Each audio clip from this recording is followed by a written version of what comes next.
Iran কি রাশিয়ার সাহায্যে সু-35 তৈরি করতে যাচ্ছে? বিশ্বকে চমকে দেয়া গোপন চুক্তি, মধ্যপ্রাচ্যে শক্তির বিশাল পরিবর্তন। ইরান কি অবশেষে তার বিমান বাহিনীকে আপগ্রেড করতে যাচ্ছে? গত কিছু মাস ধরে একটি গুঞ্জন শোনা যাচ্ছে, রাশিয়া ইরানকে তাদের অত্যাধুনিক সু-35 এবং সু-30 যুদ্ধ বিমান তৈরির অনুমতি দিয়েছে। যদি এই খবর সত্যি হয়, তাহলে বিশ্বব্যাপী তোলপাড় সৃষ্টি হতে বাধ্য। তবে এর পেছনে কি সত্যিই কোনো গোপন চুক্তি রয়েছে, নাকি এটি শুধুই গুজব? Report Bulgarian military.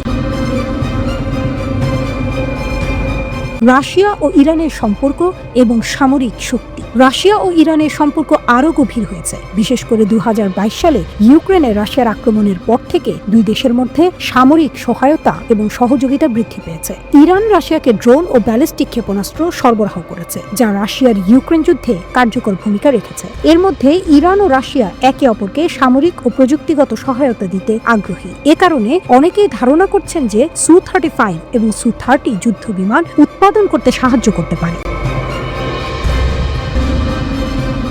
কিভাবে সু-35 ইরানের জন্য খেলার নিয়ম বদলে দিতে পারে? সু-35 একটি অত্যাধুনিক চতুর্থ প্রজন্মের যুদ্ধ বিমান, যা ইরবিস রাডার দিয়ে সজ্জিত এবং একাধিক টার্গেটকে একই সময়ে ট্র্যাক করতে সক্ষম। এর মাধ্যমে ইরান তার পুরনো F-14 টমক্যাট ও MiG-29 যুদ্ধ বিমানগুলোর থেকে অনেকটাই শক্তিশালী বিমান বাহিনী তৈরি করতে পারে।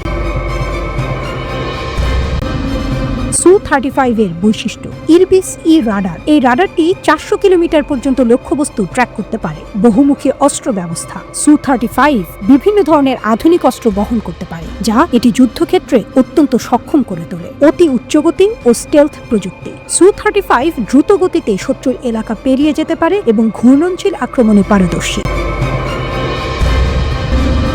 ইরান কেন সু-35 চায়? ইরান দীর্ঘদিন ধরে পশ্চিমা শক্তির উপর নির্ভরশীলতা কমানোর চেষ্টা করছে। দেশটির বিমান বাহিনী এখনও বেশিরভাগ পুরনো F-14 টমক্যাট ও MiG-29 যুদ্ধ বিমানগুলির উপর নির্ভরশীল। ফলে আধুনিক প্রযুক্তির অভাবে ইরান যুদ্ধক্ষেত্রে পিছিয়ে পড়ছে। সু-35 এর মতো আধুনিক বিমান হলে ইরান তার প্রতিরক্ষা সক্ষমতা এক লাফে বৃদ্ধি করতে পারবে।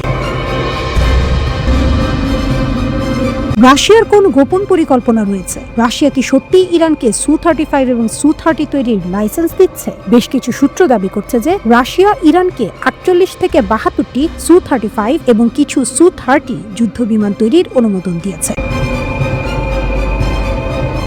ভূ রাজনৈতিক সতর্কতা: রাশিয়া আনুষ্ঠানিকভাবে এই চুক্তি স্বীকার না করলেও এটি একটি কৌশলগত পদক্ষেপ হতে পারে। ইসরায়েল এবং যুক্তরাষ্ট্র যদি রাশিয়ার সাথে সরাসরি যোগাযোগে আসে, তাহলে তারা এই ধরনের প্রযুক্তি সরবরাহ বন্ধ করতে চাপ দিতে পারে।